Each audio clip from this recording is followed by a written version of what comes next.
Friends మనం ఇప్పుడు Google జెమినైని కూడా కస్టమైజేషన్ అయితే చేసుకోవచ్చు అనమాట. అంటే మన పేరు గుర్తుపెట్టుకునేలా కానివ్వచ్చు, అది ఏ లాంగ్వేజ్లో మనకు ఎవరి చాట్లో రెస్పాండ్ కావాలి, ఏ ఫార్మాట్లో రెస్పాండ్ కావాలని చెప్పేసి ఇలా మనం దానికి ఇన్స్ట్రక్షన్స్ ఇస్తూ కస్టమైజేషన్ అయితే చేయొచ్చు అనమాట. మనకి ఎప్పుడు చాట్లోకి వెళ్ళినా సేమ్ అదే రీతి అయితే రెస్పాండ్ అయితే అవుతుంది, లైక్ చాట్ జీపీటీ లాగా అనమాట.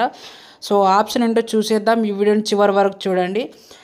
జెమినై యాప్ అయితే ఓపెన్ చేసి ఇక్కడ ప్రొఫైల్ మీద క్లిక్ చేసుకోండి. ప్రొఫైల్ మీద క్లిక్ చేసుకున్నాక ఇక్కడ మనకు చూసినట్లయితే సేవ్డ్ ఇన్ఫో అనే ఒక ఆప్షన్ అయితే మనకు కనిపిస్తూ ఉంటుంది. సో ఇక్కడ ఏంటంటే చాలామందికి ఇది ఆఫ్లో ఉంటుంది, దీన్ని ఆన్ చేసుకోండి. ఆన్ చేసుకున్నాక మనకి ఇక్కడ యాడ్ అనే ఆప్షన్ కనిపిస్తూ ఉంటుంది. సో ఇక్కడ మనం ఏంటంటే మన జెమినై ఎలా రిమెంబర్ చేయాలి, రెస్పాండ్ కావాలని ఇన్స్ట్రక్షన్ అయితే ఇవ్వచ్చు. ఇది చాట్లో తెలుగు లాంగ్వేజ్లో రెస్పాండ్ కా అని చెప్పేసి.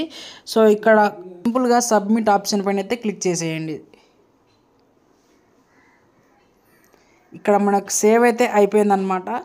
సేవ్ అయిన తర్వాత ఒకసారి చూద్దాం. హాయ్ అని చెప్పేసి ఇస్తున్నాను. ఇక్కడ చూసుకున్నట్లయితే నమస్తే బన్నీ, మీకు ఎలా సహాయం చేయగలను అని చెప్పేసి తెలుగులో అయితే రావడం జరిగింది. ఇంతకుముందు నేను నేమ్ కూడా అది గుర్తుపెట్టుకో అని చెప్పేసి ఇచ్చేసాను. ఇందాక చూపించిన సేమ్ ఆప్షన్లో సేవ్డ్ ఇన్ఫోలోకి వెళ్ళేసి ఇక్కడ మళ్ళీ యాడ్ పైన అయితే క్లిక్ చేయండి. యాడ్ పైన క్లిక్ చేసి ఇక్కడ మనకు ఇన్స్ట్రక్షన్స్ అయితే ఇవ్వచ్చు అనమాట. ఎలా రెస్పాండ్ కావాలి, ఏ ఫార్మాట్లో రెస్పాండ్ అవ్వాలని చెప్పేసి మీరు ఇక్కడ టైప్ అయితే చేసి దానికి కస్టమైజేషన్ అయితే చేసుకోవచ్చు. సేవ్డ్ ఇన్ఫోలోకి వెళ్ళకుండా మనం ఇక్కడ కూడా డైరెక్ట్గా అయితే ప్రాంప్ట్స్ ద్వారా కూడా కస్టమైజేషన్ అయితే చేయొచ్చు అనమాట. ఇక్కడ చూసినట్లయితే ఈ ప్రాంప్ట్ అయితే ఇవ్వండి, సేవ్ యువర్ మెమొరీ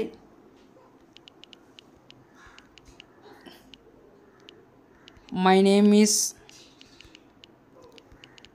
ప్రవీణ్ అని అయితే ఇచ్చాను. చూద్దాం. ఓకే, ఇక్కడ చూడండి మనకి ఇలా వచ్చిందంటే అక్కడ మనకి ఇదైతే సేవ్ అయితే అయిపోయి ఉంటుంది. ఒకసారి చూద్దాం సేవ్డ్ ఇన్ఫోలోకి వెళ్ళిపోయి. సో ఇక్కడ యాడ్ అయింది చూడండి, ఇక్కడ యాడ్ అయింది చూడండి, మై నేమ్ ఈస్ ప్రవీణ్ అని చెప్పేసి. సో ఇలా అనమాట మీరు కస్టమైజేషన్ అయితే జస్ట్ నేమ్ ఓన్లే కాదు, మీకు ఏ లాంగ్వేజ్లో రెస్పాండ్ కావాలి ఎవ్రీ టైం, అలాగే ఆ ఫార్మాట్ ఏంటి షార్ట్గానా లేకపోతే ఎలా అనేది అయితే మీరు కస్టమైజేషన్ అయితే ఈజీగా చేసుకోవచ్చు అనమాట. సో ఫ్రెండ్స్, ఈ వీడియో మీకు యూస్ఫుల్గా ఉందని చెప్పేసి నేను అనుకుంటున్నాను. ఈ వీడియో నచ్చినట్లయితే ఒక లైక్ చేసి మన ఛానల్కి సబ్స్క్రైబ్ చేసుకోండి.